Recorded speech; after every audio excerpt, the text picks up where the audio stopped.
এই যে নমস্কার, আজ আমি চলে গেছিলাম বড় মামির বাড়িতে। মানে বড় মামি নতুন যেখানে বাড়ি করেছে ভাই আর মামি রামনগরে।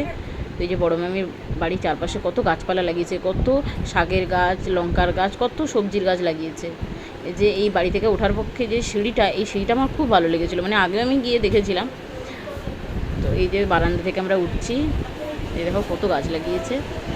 এখানে সবাই বসে আছে। এইখানে ঠাকুর মানে এনেছেন মামির বাপের বাড়িতে, ইস্কনের ধর্ম দীক্ষিত।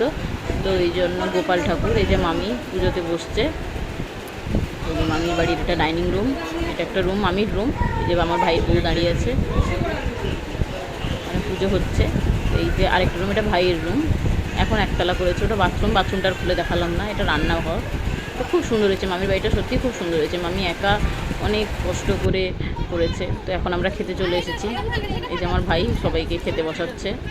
যে আমি, বোন, আমার মামির বোন, মাসি, ছোটো মাসি আর মামির দিদির বৌমা, সব আমরা বৌদি একসাথে খেতে বসেছিলাম। এই যে ভাত, ডাল, আলু ভাজা, শাকের তরকারি, শুক্তো, পটলের তরকারি, পনির, আস্তে আস্তে দেখতে পাবেন এগুলো সবই পড়ছে। তো সত্যি রান্নাগুলো খুব সুন্দর করেছিলেন। রান্না করেছিলেন হচ্ছে আমার ওই বড় মামির বাপের বাড়িতে ওই যে প্রভু দীক্ষিতরা আছেন, ওরাই রান্না করেছিলেন ওনাদের। তো সত্যি রান্নাগুলো খুব সুন্দর হয়েছিল। নিরামিষে তো নিরামিষ রান্না তো এমনিতেই আমার খেতে খুব ভালো লাগে। আর চাটনিটা এত ঝাল করেছিল, মানে এত ঝাল না হলেও আমার কাছে ঝাল, আমি তো একদমই ঝাল খেতে পারি না। এই যে পায়েসটা খুব সুন্দর করেছিল। পাঁপড়, তারপরে মিষ্টি সব পড়েছে। সত্যি রান্নাগুলো খুব সুন্দর হয়েছিল, কিন্তু এত ঝালের জন্য আমি বেলাতে খেতে পারিনি। এই যে মামির এখানে গৃহমঙ্গলের পুজো হচ্ছে। এই যে ঠাকুরমশাই পুজো দিচ্ছেন। এই যে আমার মামার ফটো, বড় মামার ফটো।